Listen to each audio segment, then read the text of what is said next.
also introducing Professor Kaur, who is Assistant Professor of Law in India as well. And her article is about the importance of women as an integral part of the social structure in the society, and how the history has shown that Indian women have struggled to be part of the legal system and fought for their equality rights along with men. And let's invite her to talk more about her abstract, Law and Women, and analysis of role of Indian women in law. Professor Kaur, please. Thank you. Good afternoon, everyone. Thanks, Amelia. I'm audible. Very good afternoon to all the participants here. My topic is law and women and analysis of role of Indian women in law. So as far as my topic is concerned, the title itself is very suggestive of that why we are taking the two terms together, that we are putting up the word law and we are putting up the word women along with it. This shows a struggle the women has gone for the way to achieve the rights of equality along with the men. If I particularly, because here I'm talking about the Indian women, I'm analyzing her role, what the role she has played as far as India is concerned. The women has been in a very deplorable condition. If I talk about the ancient Indian society, the position, the respect the women enjoyed, that was beyond, it was a very commendable place she was having in the society. But with the passage of time, with the invasions, India was invaded time and again, the position of the women became very deplorable. That women has to fight the history is full of the instances where the women has come forth to put and place that she is also an important part of the word. If you see, the word is incomplete without the participation of the women, and I think the legal field is one such where even we cannot ignore the participation of the women. The women has to walk hand in hand along with the men. So my most of the part has been covered by Dr. Miss Singh only, but still coming to this position that women and law, why this thing is so important. We have been teaching this subject in India for the purpose of making the law students to aware of that what kind of struggle the Indian women has gone through and what struggle till date we are fighting to be a part of the mainstream. As far as the Indian independence is concerned, we are still influenced by the colonial laws, the laws which were imposed by the British only. So as far if we talk about the Indian laws, the position of the women, even you find that there is gender discrimination being done to the women. The struggle of the Indian women has been, if I talk about the Indian women struggling in the legal field, started in the year 1916 when one of the Bengali lady, she just qualified her law degree and she was not allowed to practice anywhere. Her struggle after a decade brought into a change in that we have a Legal Practitioners Act 1923, by which the women were also allowed. The discrimination of sex was omitted from there and women were given equal participation, that they could also come and participate and they can profess the legal profession. So this is the status of the women in law, that we being unequal citizens. So whenever we talk about the struggle of the women, we talk about any kind of the struggle for which we are talking about our rights. The struggle is very important, that we want to recognize ourselves that we are as important as the men folk of the country is concerned. So as far as the struggle of Indian women is concerned, post independence, the Constitution of India has given granted so many rights to the women. The Indian Constitution is very gender neutral, that it is providing equal rights. It is based on the principles of equality, it is based on the principles of fraternity, that we are squaring all the equal rights to the women also.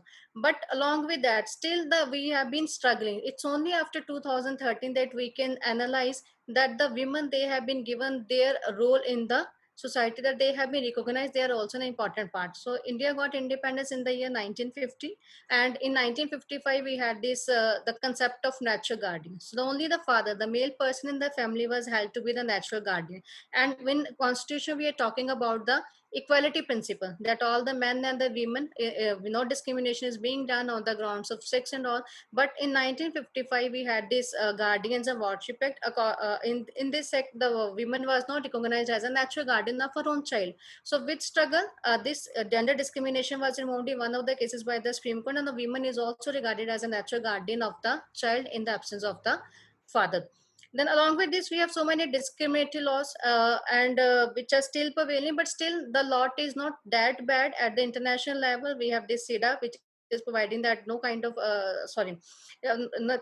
any kind of a discrimination is not to be done with the women. So as far as the Indian women is concerned, in the Western, if we see the struggle of the women, the struggle mainly revolved around getting the civil rights only. But as far as India is concerned, Indian the women, the struggle was not that much. The only the leaders of the nation, when we were fighting for the war of independence, the leaders, the people who were educated from the Western side, like Dr. B.R. Ambedkar, Mahatma Gandhi, they encourage the women that they also have to be a part of the national mainstream, and they want to be and they should come forward and be a part of the national mainstream.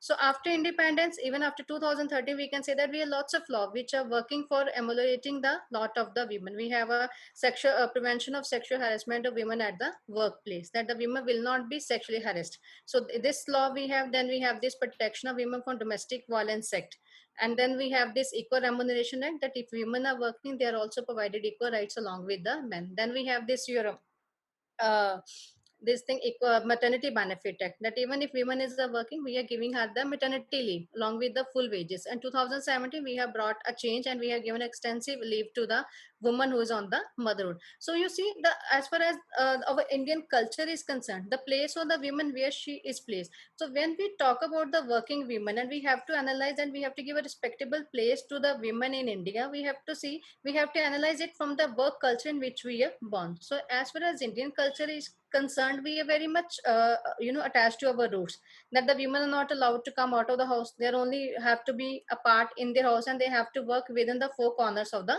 house only. So this thing is that for this kind of, even if in this post COVID-19 situation, if we talk about that, we are not techno savvy as far as the Indian women is concerned, or the institutions where we are working, again because we are living in a male dominated society. This is what the Indian society is all about.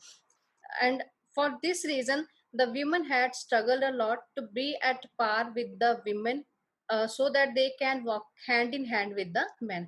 So even if we talk about the role of women in law, they have to fight for their rights. Then only they were secured their rights, that they could become. So the main reason here is that we have to make that there are gender problems in our law itself only. If the law is gender neutral, we can see that there is no need that the why women need to come and she has to fight for her rights. The history is full of the instances where the woman has been fighting for her rights, that she is as equal, as important part of the society, that she also has to participate in the national mainstream. So this is the reason that why we are teaching, or if we talk about the feminist jurisprudence which is available in India, the feminist jurisprudence first of all was more concerned with that we need to bring in the law reforms. Law reforms are not important. Already we have so many laws which have been reformed. Many of the evil practices like the sati practice, where the woman was burned at the pyre of the dead husband, we have done away with this. Dowry, to some extent, we are again dealing with this problem of dowry, but it is moving away. So the move of the feminism has now turned from that, instead of having reforms in the society, we are talking about empowerment of the women. Now again, the next question is why we are talking about the empowerment of the women.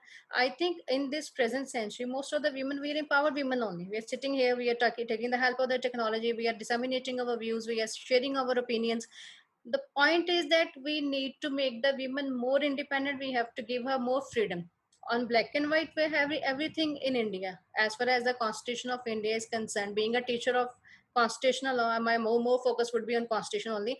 The starting with, we have a full-fledged chapter on the fundamental rights, where we are talking in one of the articles about the protective discrimination, that we can make special provision for uplifting the status of the women even if we are discriminating with the men. When we have all the things are there on black and white, it's available. But where is the problem? The problem is that the Indian women, the setup, the Indian kind of setup we are having, the Indian culture we are following, in that place we are, the women are not allowed to come out, the women are not independent.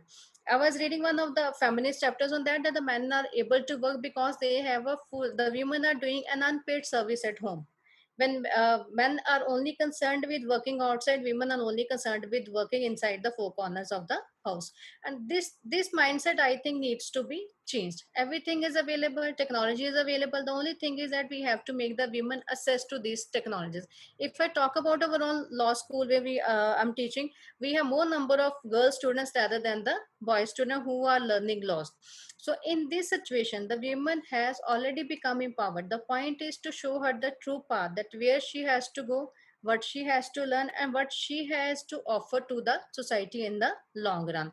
So as far as law and women, they are very much connected with each other. We cannot think of a law where women are not present, because on the one side we're talking about a rule of law society which is based on the principle of equality. So we cannot ignore these things also. So as far as the legislations in India is concerned, and we have a very one interesting legislation that we are making a bill which is being pending in the Rajya Sabha for a long time, for giving 33% representation to the women in the government.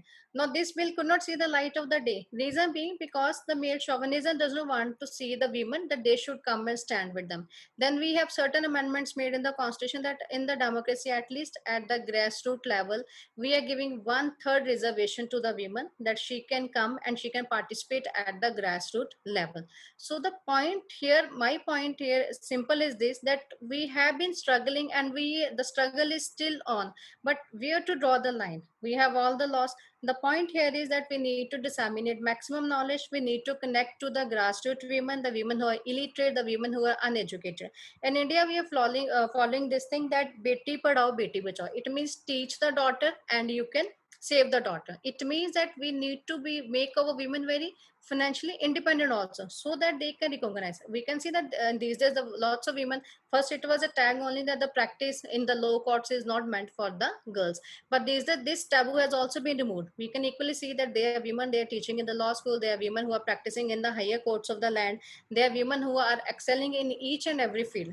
So here we say that why we have to write this again, the struggle, that why this word women and law we are using. We never use the word law and men, because men has already, we are still following the colonial, that in India again, the Britishers already left this practice that we recognize the identity of the woman on the basis of the husband. The caste of the woman is whatever the caste of the husband is. I think that the need of the hour is that we have to remove all these barriers, all these long archaic laws have to be removed, so that the women can be put in place and the position the women deserve in the society, she has to be brought and she has to be given that platform. Indian history is full of the instances where the struggle of the women, you can see even during independence we have seen that the women have struggled to fight for their own rights only, and the women have participated so, and they have proved their mettle. They're equally there, that they are equally fighting for the independence of the country. But post independence, still if we say that we have such draconian laws which are discriminating with the women. But after 2013 we have brought amendments in our criminal law. So we have amended our criminal law that any kind of, we have included our criminal law incidents like acid attack, then voyeurism, stalking, all these offenses they have been made as offenses only. Then I was talking about domestic protection of women from the domestic violence, that any kind of violence which is being committed with the women, that can be. But the need is that we are having the laws, we are having everything. The point is that we need to disseminate this knowledge to those group of women who are not enlightened, who are not educated, and how we can do this thing. Because now these days we can use the technology in a way. When we are teaching in our law schools, we are teaching the subject law and women and law, so we are somewhere disseminating this information that these are the laws which are available for the women. So we need to make our daughters that they should study so that they can become a part of the national mainstream. For this we can, the thing, we have National Commission for Women which is working in India for improving the lot of the women. But again, the National Commission is going to work on those things only which are being reported to it. Some crimes in India, they are not being even reported, even because we are brought up in such Indian culture that women are not allowed to move out, that women are meant to be a part of the family. Even if they are being beaten up, even if they are being given any kind of ill treatment, they are not bound to go out of the family way. So all this mindset needs to be changed, then only we can recognize the role the Indian woman has played. And still we have to see the examples which have been set in the history, that how we have fought for securing this place in India, that we are being treated as a person. In our jurisprudence, there is a word reasonable person. We never recognize that reasonable person includes a women also. So we are, let's say, case laws which are dealing with this thing, that reasonable person doesn't mean that only a man is entitled to do this work. The person includes both the men and the women only. So such discriminatory laws, such discrimination which we are doing, the gender problems which in our law that need to be thought of, and we can have lots of feminism literature is available. Here we are talking about that no, this gender discrimination has to be removed, that we have to make our laws very gender neutral. Although our laws are very gender neutral, we have this done this prevention of women from the sexual harassment at the workplace. All these laws, they are being made for emancipating the women from the old archaic laws which were prevailing in the country. But again, my humble submission here would be this, when concluding my this abstract would be that the problem is not with the law. The problem is the women, that they have to come to the forefront. They have to still struggle for getting their respectable position in the society, that this is what they deserve and this is not what they are being given, and what kind of treatment they are being meted as far as the Indian culture is concerned. Thank you very much. If any questions, they are most welcome.